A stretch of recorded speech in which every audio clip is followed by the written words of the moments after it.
BNP যদি রাস্তায় নামে নির্বাচনের দাবিতে, অন্তর্বর্তীকালীন সরকার 5 ঘন্টার মধ্যে ক্ষমতার মসনদ ছেড়ে আটলান্টিক পাড়ি দিয়ে আমেরিকায় চলে যাবে ভাই। মিয়ানমারে মানবিক করিডোরের নামে দেশ বিক্রি করার ষড়যন্ত্র চলছে। নির্বাচনের বিরোধিতা যারা করে তারা গণতন্ত্র বিরোধী। নির্বাচনের বিরোধিতা যারা এই মুহূর্তে করতেছে তারা হাসিনার চাইতে ভয়ঙ্কর ফ্যাসিস্ট।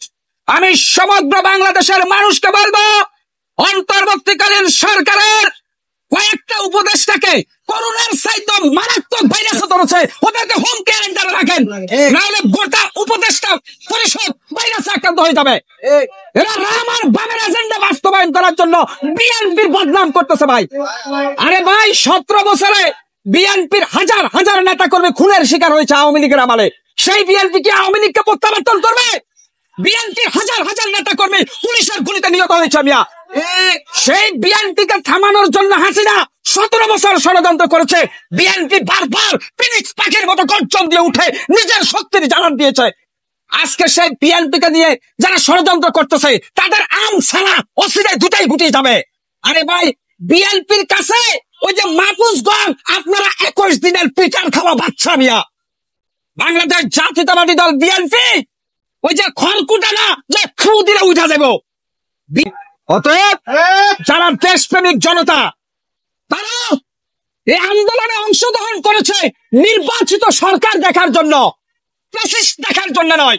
আজকে আন্দোলনে এসেছে মেয়র ইশরাক সাহেবের সমর্থনে।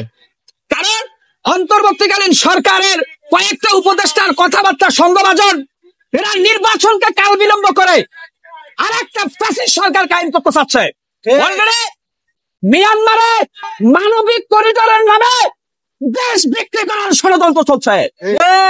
বিএনপি মানে কি জানেন? বিএনপি মানে জাতীয়তাবাদ, বিএনপি মানে দেশপ্রেম, বিএনপি মানে জনগণের অধিকার প্রতিষ্ঠিত করা। সেই বিএনপিকে তারা আওয়ামী লীগের দোসর বলে চালিয়ে দিচ্ছে ভাই। আশ্চর্য ঘটনা, বিএনপির অন্যতম নেতা সিলেটের ইলিয়াস আলীকে এনডিআর বিরুদ্ধে কথা বলার কারণে হাসিনা গুম করে যমুনা নদীতে হত্যা করে বাঁচিয়ে দিয়েছে। এই বিএনপির হাজার হাজার নেতা কর্মী গুমের শিকার, হত্যার শিকার হয়েছে। আপনাদের চোখে কি খাড়া পড়েছে? আপনারা দেখেন নাই? খালেদা জিয়ার বাসায় হাসিনা 14টা বালির ট্রাক দিয়ে খালেদাকে অবরুদ্ধ করে রেখেছে। আপনারা দেখেন নাই? আপনারা দেখেন নাই? দেশ নেত্রী আপসহীন জননেত্রী খালেদা জিয়ার চোখের মধ্যে একজন আওয়ামী পুলিশ এই যে গ্যাস মেরে চোখ বাতিল করতে চাইছে, আপনারা দেখেন নাই? সেই বিএনপি কিভাবে আওয়ামী লীগকে প্রতিষ্ঠিত করবে এটাকে শয়তানও বিশ্বাস করে মিয়া। রাস্তাঘাটে যারা আছে কিছুটা হলো নকল বিএনপি, আসল বিএনপি মাঠে নামে নাই। আসল বিএনপি সেই দিন মাঠে নামবে যেই দিন তারেক রহমান ঢাকা সিটিতে অবতরণ করবে। আসল বিএনপি জিয়ার সৈনিকেরা, খালেদা জিয়ার সৈনিকেরা এখনো পুরাপুরি রাস্তায় নামে নাই। তারা তারেক জিয়া যেদিন বাংলার মাটিতে পা রাখবে সেই দিন তারা গোটা ঢাকা সিটিটা জনসমুদ্র পরিধি করে। চাঁদাবাজি যারা করতেছে এদের কোন দল নাই, এরা যে সরকার ক্ষমতা আসে সেই সরকারের সাথে মিলে চাঁদাবাজি করে পকেট ভরে।